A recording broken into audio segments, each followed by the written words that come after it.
itulah yang dia beritahu pada saya, yang diceritakan pada saya, tuan-tuan.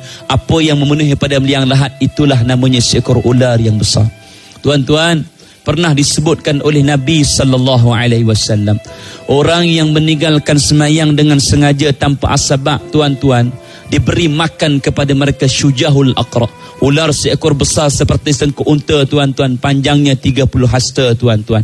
Diberi makan kepada mereka manusia-manusia yang seumpama ini, tuan-tuan. Kena ingatlah termasuk saya, tuan-tuan. Bila dah nampak dengan jelas dalam liang lahat tu, itulah seekor ular yang besar, tuan-tuan, yang dirahmati Allah. Tiba-tiba yang duduk di atas tu menangis. Ada yang azan, ada yang berdoa, tuan-tuan, yang dirahmati Allah. Tiba-tiba, tuan-tuan, pakcik tu pun semua naik atas, 3 orang, 5 orang naik atas. Dia kata, aku nak kebumikan mayat, tolonglah ya Allah, permudahkan urusan aku nak kebumikan mayat. Mayat dah lama dah tertunggu, mayat dah lama dah tertanam, mayat dah lama dah terseksa. Tiba-tiba, tuan-tuan, binatang tu bergerak sedikit demi sedikit, tuan-tuan. Bila dia bergerak, semua orang dengan 5 orang tu jelas, nampak dengan jelas. Dia berdiri di atas ekor dia dengan nafasnya seperti angin ribut, tuan-tuan. Tuan-tuan bayang, dia berdiri di atas ekor dia, tuan-tuan. Bila berdiri di atas ekor dia, tiba-tiba bila dia berdiri di atas ekor dia, tu menyusuh hilang di celah-celah Bukit Sekilau. Tuan-tuan pergi perkampungan Bukit Sekilau, kau tak nampak kan macam mana kubur dia? Bila dah hilang, tuan-tuan, setengah jam lepas tu mayat pun sampai. Bila mayat pun sampai, tuan-tuan yang dirahmati Allah, waris mesti kena tengok mayat untuk kali yang terakhir. Dibuka kainkan kafan di muka, tuan-tuan, kita akan tengok tau. Siapa yang nak tengok mayat untuk kali yang akhir, boleh tengok. Kita akan tengok mayat untuk kali yang terakhir, tuan-tuan. Bila dah kata siapa nak tengok, waris nak tengok, okey, mayat bawa turun, tuan-tuan. Ya, mayat bawa turun. Bila dah semua waris semua dah tengok mayat tu, tuan-tuan yang dirahmati Allah, bila mayat dah semua dah tengok, dah kucup, dah peluk apa semua, diletakkan mayat tu dalam liang lahat. Tuan-tuan, waktu orang sedang meletakkan mayat ke liang lahat, muka kita ni, dahi kita, hidung kita, mulut kita, tuan-tuan, akan bercium dengan tanah. Kerana manusia asalnya daripada tanah, dan kemudian dia akan kembali daripada tanah. Kemudian, tuan-tuan, apabila diletakkan di belakang mayat tu dengan beberapa ketul tanah, tuan-tuan yang dirahmati Allah, baru orang nak letakkan papan yang lahat tu, tuan-tuan.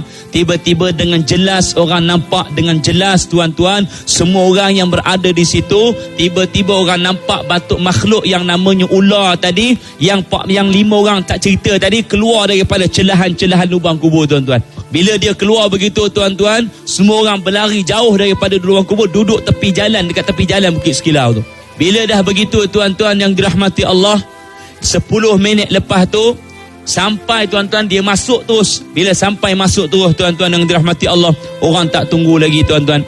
Bila orang dah tak tunggu lagi apa, tuan-tuan, orang ambil tanah, orang terus kambus, ambil papan lahat tu, terus tutup, tuan-tuan. Ketika mana orang waris-waris ambil cangkul, ambil skop, tuan-tuan, ditaburkan tanah, tuan-tuan, di atas liang lahat, di atas tanah kubur tu, tuan-tuan. Tuan-tuan bayangkan, orang boleh mendengar seperti orang minta tolong, tuan-tuan. Tolong, tuan-tuan, orang minta tolong, tuan-tuan. Bayangkan, orang boleh mendengar waktu orang tengah baca talqin tu, orang tengah baca tahlil, baca doa, tuan-tuan, orang boleh mendengar seperti tulang yang patah sedikit demi sedikit, sedikit demi sedikit, tuan-tuan yang dirahmati Allah.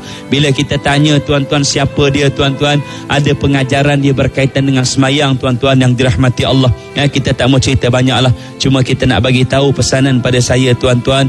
Ramadan berlalu pergi, semayang jangan kita pergi sekali, tuan-tuan. Ramadan akan datang di masa-masa yang akan datang, kita belum tentu bertemu dengan Ramadan akan datang, tuan-tuan. Anggaplah kalau ini Ramadan terakhir untuk kita, jangan kita lupa bahawa kita juga akan kali terakhir bertemu dengan Allah Subhanahu Wa Taala, ya.